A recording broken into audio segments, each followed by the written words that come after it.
Hello friends, this is Carrie and welcome back to I Like Reddit channel. I hope you all are staying safe and healthy. Today friends, we have 3 stories out of the I Don't Work Here subreddit. Let's begin. Our first post is by Nahil Noyton. Still receiving calls on my dead grandpa's phone for a job he never had.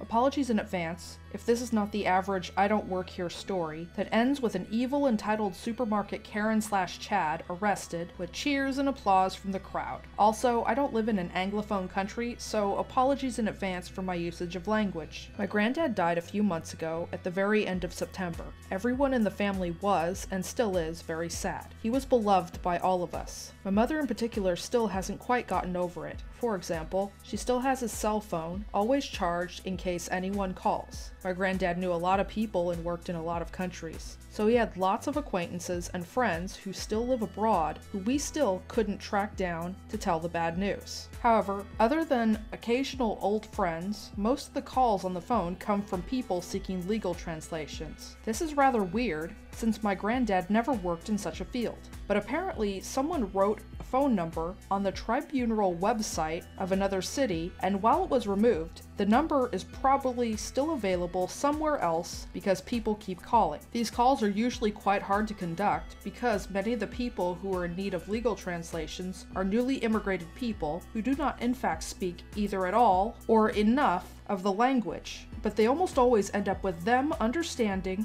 and often saying nice words of condolences or apologies for their mistake, even if it's not theirs. However, the true I Don't Work Here story starts here. I pick up the phone and a loud man tells me right away, without greeting or anything, that he needs a legal translation ASAP because he needs to travel. Didn't quite get the mechanics, and I'm not even sure he understood those either. So he needs my email to send a file.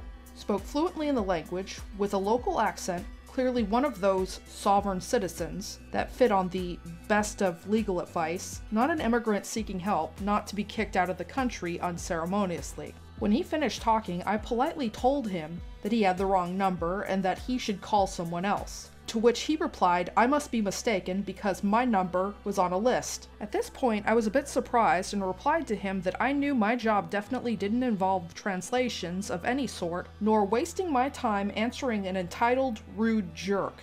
At this point, he got mad and started yelling, so I hung up on him and turned off the phone. I wrote down the phone number and didn't answer any more calls from that number. After a couple of hours, another number calls. This time a woman, clearly irritated, she too starts demanding stuff without a word of greeting. After she finished speaking, I politely told her once again the same thing I told the first guy. She got mad, and out of the blue, guess what? She was the wife of the first guy, who pretended to know nothing, who just called to see if I was bluffing or whatever, and wanted the chance to yell at someone apparently. So I told her it was good finding out that you jerks were married to each other, that they could go buzz off together somewhere else, and I hung up on them. At that point, they both kept calling. So I started picking up the calls and then hanging up after they'd say a few words of increasing madness. I could hear their voices getting high-pitched, broken, and raspy. I swear I could hear their veins popping out. And after a while, I guess they got bored, or had a stroke, and stopped calling. So yeah, I wasted some time, mine and theirs, got my liver rotten, as we say here, and nobody was happy. What is wrong with people? Being rude from the first second, not even a greeting, and then getting mad for no reason? If you're enjoying the content so far, please put a heart emoji in the comment section down below. The next story is posted by Internal Use 8954. Park in the employee parking lot versus I'm not an employee. Not sure if this is the right sub, but it sort of fits. I've been reading posts and it reminds me of this. I hope you enjoy. I'm female and was 24 at the time. This happened over the course of a few weeks about 2 years ago. I was working as a construction/design engineer for hospitals, plumbing and air conditioning. I worked for a company that was hired by the hospital, not for the hospital itself. My company had been hired to do an ER renovation of the old hospital, and plans for the existing building were really old/damaged or just didn't exist anymore. As a low man on the totem pole, I got the fun job of going out to the hospital and document/investigate the existing building. Lots of going up and down ladders and looking above ceilings to track down pipes and ducts and such. Because this was an ER and therefore open 24/7, we had to time our investigation for non-busy times, namely 3 a.m. to 7 a.m. in the middle of the week. I was also working my normal office hours because my job offered overtime in lieu of hours, and I needed overtime pay, college loans. So for all of these interactions, I was exhausted and didn't really care. Okay, so on to the story. I had to park in the hospital parking garage on the top floor to be out of the way of patients and visitors. I had finished early because an emergency had come into the ER and I had to get out of the way. I had some extra time, so I decided to close my eyes for a bit before driving back to the office. When I was woken up by tapping on the window, a man was peering into my window, and we'll call him Parking Dude, PD. I waved at him thinking that he was making sure that I was alright. I was sleeping in a hospital parking lot. Parking Dude gestured for me to roll down my window, so I cracked it to hear him better. He gruffly declared that employees are to park in the back lot or on the street if it's full. Next time, I'll have you towed. He then turned and marched back to his golf cart, which he blocked me in with. As I called out, "I don't work here," he left. I went back to work thinking that this was just a one-time deal. Little did I know. Over the next few visits, I came back to my car to find increasingly angry parking tickets about parking in the employee parking lot from now on. They were printed on 4H and very obviously handmade, with the blurry hospital logo and word art parking enforcement across the top. The notes threatened booting, towing, and demands for my supervisor's name so that I could be reported. I wish I still had them to share with you. My coworkers and I got quite a laugh over them. I even left a note on my dash saying I wasn't an employee, and the next ticket had a rant about lying, and that you will be written up for lying once I get your supervisor's name. Then one morning I came out to find Parking Dude waiting for me. He had blocked my car in with his golf cart, and he was grinning like a cat that just got its cream. I walked up to him, and Parking Dude said, "Employees have to park in the lot out back. You are in so much trouble. I demand to speak to your manager." Yes, he actually said it. "Give me their name and number and the department you work for. I won't let you leave until you give me your manager's name." He did have my car blocked in. I tried to explain that I wasn't an employee, and I pointed out my outfit, work boots, jeans, safety glasses, and a tool belt with flashlights, measuring tape, lasers, and a clipboard with all drawn plans, and told him that this is where the hospital admins told us to park. But he insisted that my disguise wasn't going to trick him and demanded to speak to my manager. I was exhausted. I wasn't really up for arguing, so I just pulled out my business card and my boss's card and handed them over. I had told my boss about this, and he just told me to ignore it, as he had confirmed it with the hospital that that was where I was supposed to park. This dude pulled out his phone and called my boss to report me. My boss, an older gentleman who was also the president of the company, later told me that he had told Parking Dude that he had to let me leave or he was calling the police. When Parking Dude hung up, he told me, "I'm letting you leave this time, but next time you park here, I'll boot your car and find your real manager's number and report you. Some trick with your friend won't work." He got on his golf cart and zoomed away. Luckily, my boss found this whole thing hilarious. It was about a week before I went back. Bad weather equals busy ER equals no work for me, and I was almost done with my task. I would be back after construction started, and it was all on hold now because of COVID. I had finished for the day once again and headed out to my car to find that he had sort of done what he had threatened. There was a thick chain looped through the handle of my driver's side rear door and a cinder block all tied together with a padlock. I knew this guy was a bit nutty, but I also figured out that he didn't have any real authority. So to find a half clever and half poorly thought out ball and chain attached to my car was a bit of a surprise. Now, I got into engineering because I like solving problems. I actually don't really like math, even if I'm not half bad at it. This wasn't a particularly complex problem. I simply rolled down my back window and lifted the cinder block and excess chain into my car and then drove away. I passed Parking Dude on my way out, and to say he was shocked was an understatement. I gave him a jaunty wave as I drove by.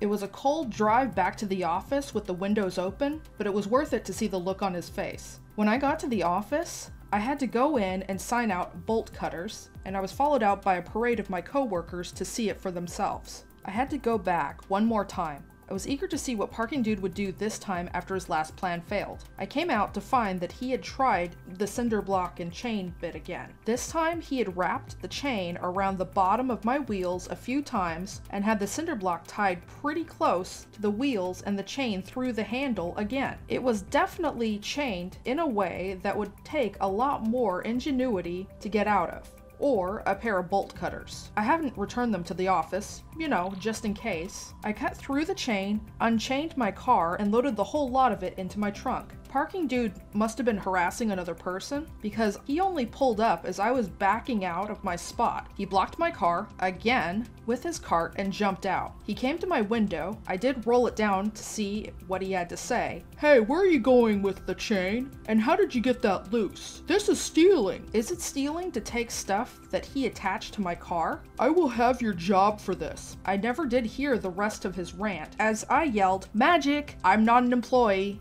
During a pause for breath, I drove around his cart and away. It was the most dramatic exit of my life, and probably never be topped. It was my last day there, for now, and I've since gotten a new car, and I'm not sure if I'll run into Parking Dude again. I'd like to think that he's still puzzled over how I managed to unchain my car. My boss did lodge a complaint, but I don't think anything came of it. Anyway, that's my I Don't Work Here story. I hope it was worth the read. Our final story is posted by Shark Queen. Gas station owner thinks I work for him. This happened to me in a gas station once. I was 17, so legally I couldn't have worked there because they also sold alcohol. When I was a teenager, everyone said I looked quite a bit older. The owner of the gas station mistook me for an older lady who worked there. I didn't realize it at the time, but the lady looks exactly like me, but older. I'm in getting a Red Bull and I hear, "Have you clocked in yet?" I didn't think he was talking to me, so I just kept looking. Suddenly this 50-plus-year-old man was standing right in front of me, like stranger danger close. I was in college at the time, but still, I was 17. I backed off and put my hands up in front of me. "What are you doing?" He almost screamed at me. "Get back in there. I don't pay you to drink our goods on the clock, and put your work shirt on. We have a dress code." I was terrified. I had never been in this position before in my life. I stammered something like, "I think you mistook me for someone else." But with my adrenaline pounding in my ears, I couldn't even be sure that's what I said. I turned and started walking quickly towards the door, almost in tears, because that's what anxiety does, and about to steal the Red Bull that I forgot was still in my hand, when I get a yank on the shoulder. "Come back here!" Something kicked in and I remembered the Red Bull, and I threw it right at his face. This was the big 20-ounce can. The dude let go and ducked. I made it outside and stood by my car watching the door. This was before I had a cell phone, so I didn't know what to do. My parents lived over an hour away. Two things happened then. The owner came outside the store and a cop pulled up and parked. He must have been on a munchie run himself. The store owner realized his mistake because the lady he mistook me for called out sick, but he hadn't gotten the message yet. When he saw the cop outside, he assumed I called them and started apologizing over and over. I wasn't sure what to do, but I felt like I should at least make the owner show the cop the security tape. He kept downplaying it and claiming, "Oh, you can barely see anything at that angle." After reviewing the tape, the cop called my parents, and we pressed charges. The owner lost his business and faced prison for 4 months because I was a minor. But the scariest part was how much this woman looked like me. If the dude had handled the mistaken identity better, it would have been a much different story. Edit. I've been seeing a lot of comments along the lines of, "This was overreacting and you ruined his life, don't be such a wimp," etc. Had this incident happened to me now as an adult, I would have reacted differently. I would have spoken up for myself instead of just leaving. Almost 40 years is a lot of time to gain knowledge and experience to handle situations that are tense and dangerous. Unfortunately, at 17, I was not equipped with this knowledge or experience. This was a small college town. I've been in school and away from home for only about a month at this point. Some of you may call me sheltered and wimpy, and I'll admit, sure, maybe I was at that point, and maybe I was about to leave with something I hadn't paid for. I never said I was in the right. The ultimate point is an adult man touched and manipulated the body of a minor girl without consent, and it wasn't a sexual way or really anything violent, but in the US, that's against the law. And yeah, it was super convenient that the cop was right there. Like I said, Small college town. If he hadn't been there, I don't know how this would have ended. I didn't ask the man to lose his business, and I had no control over that. Whether it was because of what happened with me or not, I hope he learned something from his experience and maybe changed his behavior towards others. That's all the stories I have for today. Links to the original Reddit post will be in the description box below. Please stop on by Reddit to show the OP some love and an upvote. If you enjoy my videos, please comment, like, share, and subscribe. Don't forget to hit the bell notification to let you know when I upload new videos. Thank you for watching, and have a wonderful day.